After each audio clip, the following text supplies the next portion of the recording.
Bismillahirrahmanirrahim. Assalamualaikum warahmatullahi wabarakatuh.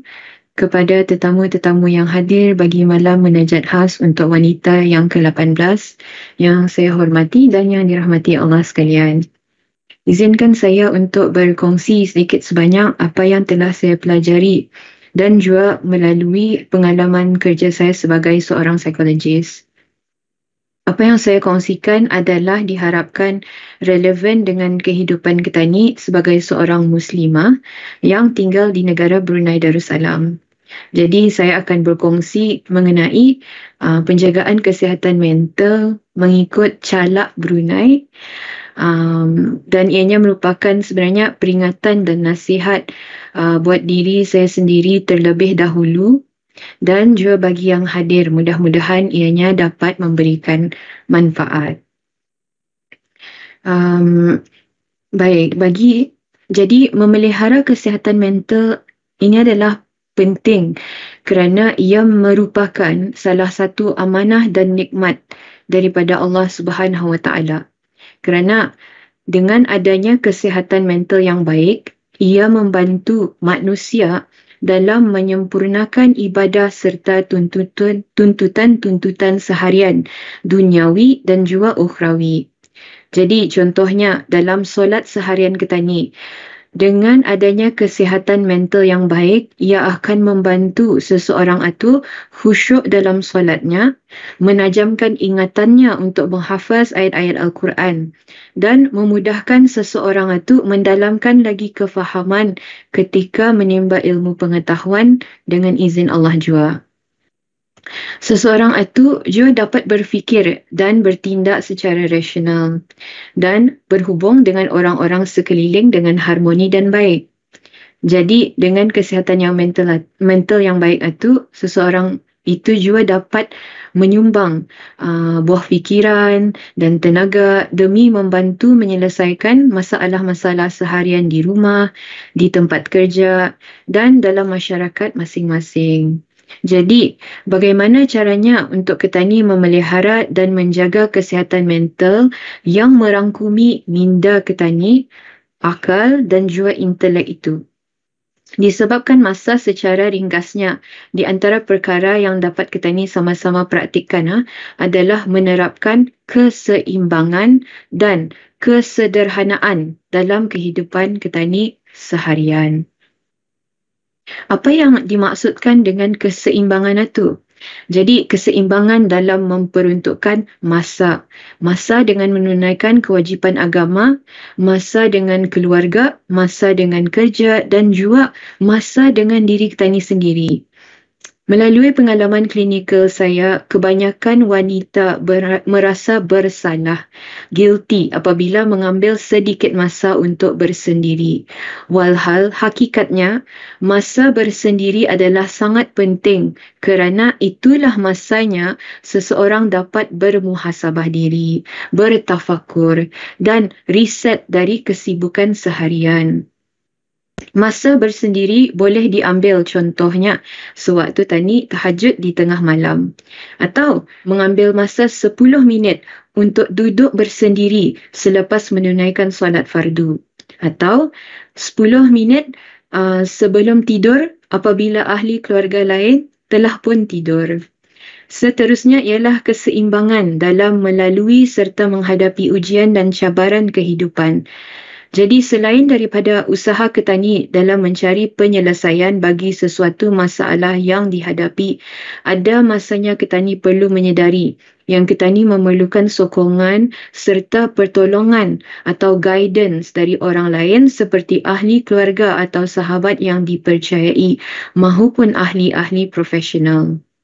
Dalam masa yang sama, keseimbangan itu pentingnya kita ni memohon pertolongan dari Allah Subhanahu Wa Taala dengan berdoa dan bertawakal serta mempunyai kepercayaan bahawa Allah akan sentiasa ada membantu hamba-hambanya. Selain keseimbangan dalam memperuntukkan masa, keseimbangan dalam perbelanjaan seharian dan bulanan pun penting, seperti tidak terlalu boros atau membazir, namun indah juga terlalu karetnya orang kata ni. terutama sekali dalam membantu ahli keluarga atau masyarakat Ketani yang memerlukan sokongan kewangan. Kesimpulannya, keseimbangan itu adalah berbeza bagi setiap individu. Nada satu ratio pun yang dapat Ketani tetapkan, macam 60% untuk keluarga atau 40% untuk keraja. Ini adalah mitos kerana tiada ratio yang tetap. Namun, keseimbangan itu berbeza bagi setiap individu dan berbeza juga dalam setiap peringkat dan peringkat umur dan peringkat kehidupan Ketani. Jadi, di sinilah pentingnya Ketani mengambil masa, take a step back, bermuhasabah agar Ketani mengenal pasti apa amanah, peranan, tanggungjawab dan tuntutan yang Ketani pikul pada masa ini. Kemudian, langkah kedua, mana yang memerlukan masa, tenaga atau perbelanjaan yang lebih dan mana yang dapat Ketani kurangkan.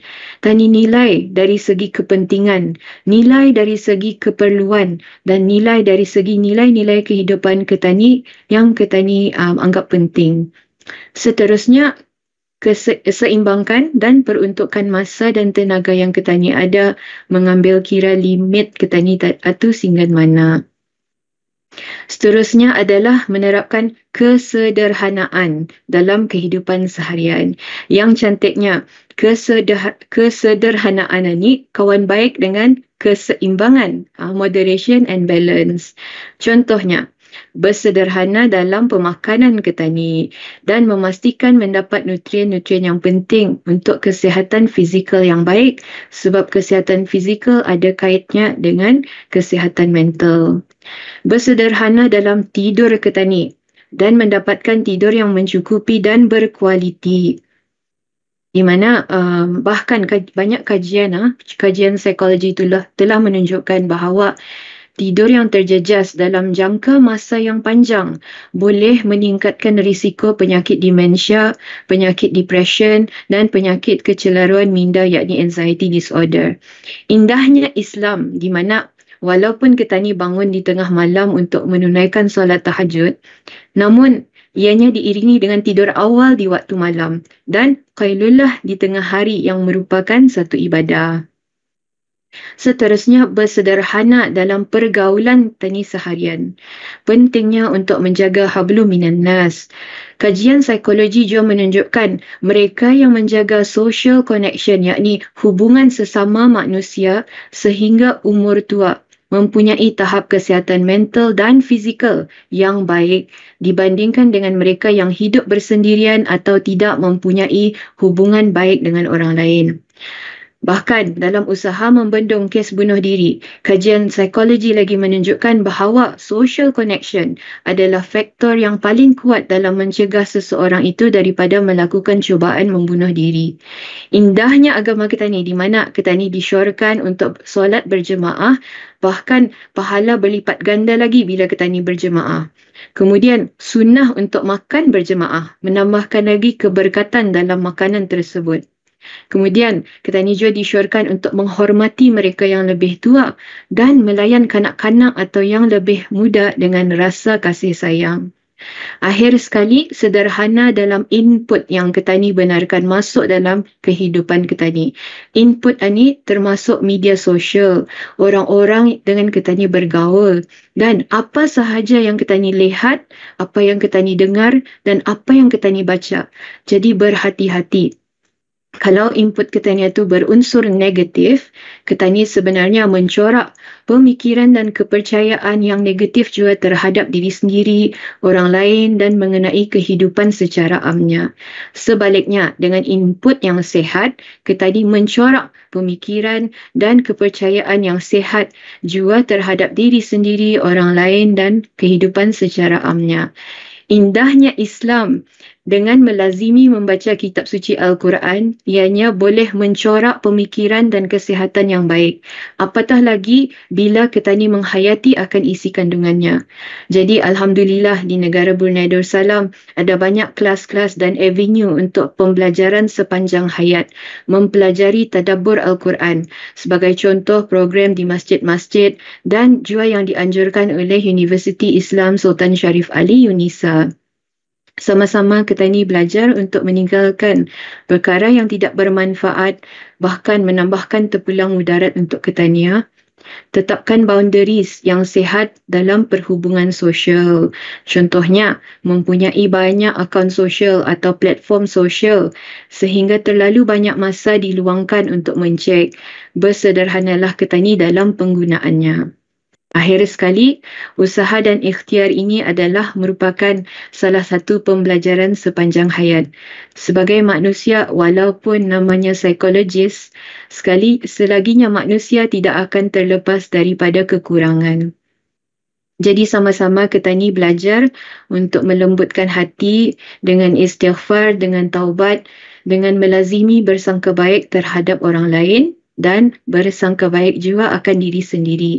Yang sebenarnya ketani mampu membuat perubahan demi kesihatan dan kehidupan yang lebih baik.